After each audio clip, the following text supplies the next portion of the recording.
Lowe's knows that free makes everything better. That's why our rewards members get free standard shipping on the things they need and want, starting at Silver Key status every day. Savings for rewards members add up fast, so why wait? Join for free today. Lowe's, we help, you save. Not available in Alaska and Hawaii. Exclusions and more terms apply. Loyalty program subject to terms and conditions. Details at lowes.com/shipping terms. Subject to change. Tom Swarbrick on LBC. 10 to 6, Friday evening, Tom Swarbrick here on LBC, which means one thing, that far away from the political drama in Britain, there is a land where politics is as steady as it gets, rock solid, impregnable, steadfast, barely anything happens. So good luck getting any stories out of the week that's been from Simon Mark's American Week. Tom, this was the week when the Washington Circus brought a guest star to town. Over the 3 decades that I have spent here, I cannot recall anything quite like it, or a louder alarm sounding for an imminent downturn in the US relationship with the UK. The very second President Trump departs Britain in a couple of weeks' time, his picture with the King proudly in his pocket. For the state visit is now a massive hostage to fortune for the Prime Minister, given the determination by Republicans on Capitol Hill and their ally Nigel Farage to accuse the UK of free speech censorship. I've come today to be a klaxon, and you would be doing us and yourselves and all freedom-loving people a favour if your politicians and your businesses said to the British government, you've simply got this wrong. Never before has the leader of an opposition political party in Britain travelled 3,000 miles to testify before the United States Congress about his gripes with the UK's government. But Mr Farage was the star witness, testifying under oath before the House Judiciary Committee, chaired by prominent pro-Trump Republican Jim Jordan of Ohio. Earlier this year, Congressman Jordan brought the committee on a fact-finding mission to London, trying to put meat on the bones of complaints first aired by Vice President J.D. Vance when he alleged that the UK and its European neighbours are rolling back democracy and free speech protections. Never mind that President Trump is actively rolling back free speech protections right here in the United States. Mr Farage testified about the UK without any hint of irony. At what point did we become North Korea? Well, I think the Irish comedy writer found that out 2 days ago at Heathrow Airport. This is a genuinely worrying, concerning and shocking situation, and I thank you for the opportunity to come here today. Mr Farage referring there to the arrest of Father Ted creator Graham Linehan, detained this week over provocative social media postings about transgender issues. His arrest led the Prime Minister to tell police to start prioritising serious crimes instead.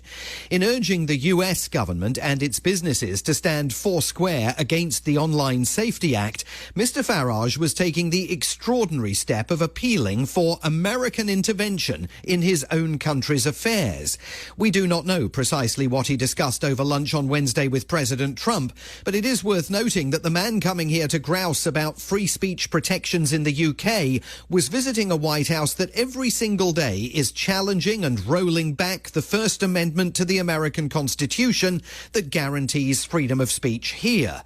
A fact that the top Democrat on the committee, Congressman Jamie Raskin of Maryland, attempted to point out to the star witness from Clacton. This hearing's just a drive-by hit against a strong Democratic ally to benefit a Donald Trump sycophant and wannabe.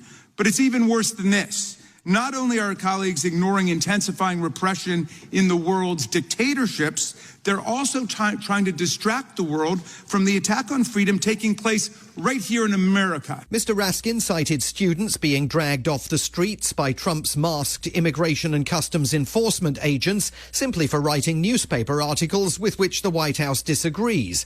The president's scorched earth policies aimed at eliminating the country's public broadcasting networks, his successful effort to force CBS News to place a bias monitor in its newsroom to police police the commercial network's content, his attacks on universities and demands to screen faculty members for their political views, and even museums being ordered to audit their exhibits to make sure they're not too woke to offend the president's sensibilities. And less than an hour after another raft of reporters was banned from Reform UK's conference in Birmingham, Mr. Raskin walked Mr. Farage, who was testifying under oath, right into a possible perjury trap. You've banned journalists from your political events that you disagree with, haven't you? No, in fact, I'm the only political Really? leader At your in convention, you didn't ban journalists and revoke their credentials? You know, I take the average press conference, I take 25 questions. No, that wasn't my question. Mr. Farage, we're politicians, so we see what you're doing. I'm asking you a direct question. Well, thank you. I'm asking you a direct question, and I hope you can answer it. Why do you ban journalists who oppose your views from coming to your events? I am the most open person to any journalist. Undoubtedly, you're the handsomest man in the world. But I'm asking you a different question, okay? Day. My question for you is, and it's legit, why do you ban journalists that you disagree with from your political events, like from your convention? I don't. Okay, and you say you've never done that? I can't think, if I go back the last 25 years, I can't think of banning anybody. But I mean, maybe somebody else did. But look, I see. It was somebody else who did it. It was a stunning pasting of the kind Mr. Farage rarely faces at home, but one that Mr. Raskin clearly had planned and for which he was well prepared. But of course, Republicans are on the majority in the committee as they are on Capitol Hill. This is their America, and President Trump is being actively urged to take much stronger action over the Online Safety Act.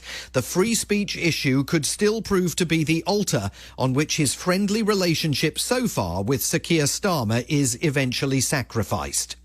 In other areas, alarms about the future were also ringing loudly this week. We just, over the last few minutes, literally shot out a boat, a drug-carrying boat, a lot of drugs in that boat. The president announcing the US military had taken extrajudicial action on the high seas against a boat that he claimed was ferrying drugs to the United States, he said, on behalf of the Venezuela-based Tren de Aragua criminal gang.